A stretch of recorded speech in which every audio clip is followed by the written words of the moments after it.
Sur les propos, l'interview de Gérald Darmanin dans le JDD concernant une nouvelle prison, 3e prison de haute sécurité que le ministre de la Justice veut installer en Guyane.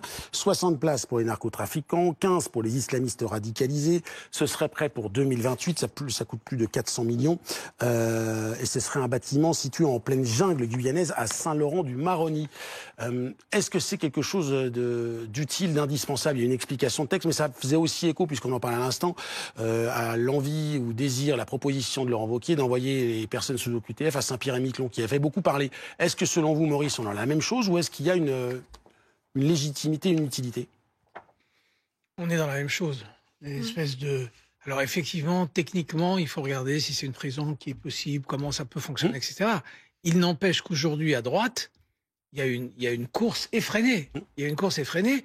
Tout d'un coup, Gérald Darmanin, qui est avec Emmanuel Macron depuis le début, nous rappelle et rappelle aux Français et aux électeurs LR qu'il est lui aussi de droite, qu'il est aussi lui d'une droite dure. Vous avez oublié que Gérald Darmanin était de droite, Maurice.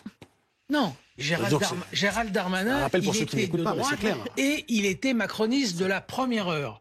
On avait cru comprendre que le macronisme, ce n'était pas que la droite. C'était du centre-gauche qui est passé au centre-droit. Mais en tout cas, aujourd'hui, il y a une course à droite et de plus en plus à droite. LR n'était pas qu'un parti de droite de droite.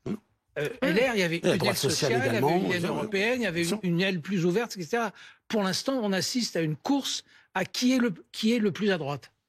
Effectivement, on voit que c'est cette surenchère. Alors, on avait Édouard Philippe aussi qui était à Marseille hier pour nous dire à quel point lui aussi était de droite et à quel point il allait permettre justement et mettre en place une politique de fermeté sur tout un tas d'items aussi qui sont très sécuritaires et où il a abordé d'ailleurs la question des prisons. Alors, quand même, par rapport à la proposition de Laurent Wauquiez, je dirais que celle de Gérald Darmanin a pas tout à fait la même résonance. D'abord parce que il est dans sa ligne, il a tracé son sillon. Pour lui, ça va être la lutte contre les narcotrafiquants. C'est effectivement... Et les islamistes, 60 pour les narcotrafiquants et 15 pour les islamistes. Effectivement, c'est pour faire bonne mesure. Il met aussi les fichiers S, et d'ailleurs il évoque les fichiers S et les islamistes dans le papier du JDD. Mais donc Gérald Darmanin, il a sa carte maîtresse, c'est la carte prison. Et on voit qu'il va la dégainer jusqu'à la fin justement de ce mandat.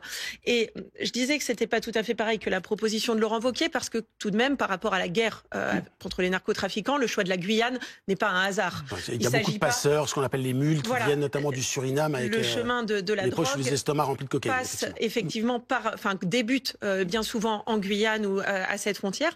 Il y a aussi un deuxième écho. On en avait parlé pour Saint-Pierre-et-Miquelon. Il y a cette résurgence de l'image du bagne, parce que là aussi, il ne s'adresse pas qu'aux narcotrafiquants. Guyane, ça rappelle évidemment. Évidemment, et Saint-Laurent-du-Maroni, c'était le port dans lequel débarquaient justement les forces à Bagne qui a été fermé en 1938. Alors est-ce que Gérald Darmanin ressuscite dans une certaine mesure cette prison, cet isolement, parce que on parle d'une soixantaine de narcotrafiquants.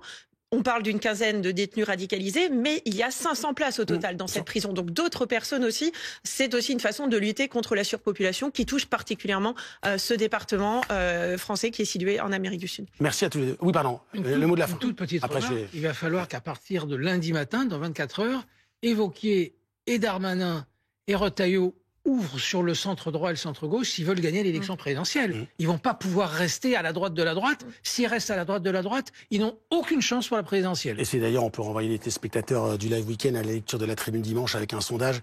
Même quand on regarde, on a Bardella, Le Pen en tête, et puis le première personnalité de cette obédience-là, c'est Édouard Philippe qui est devant Gérald Darmanin, loin devant Bruno Retailleau également.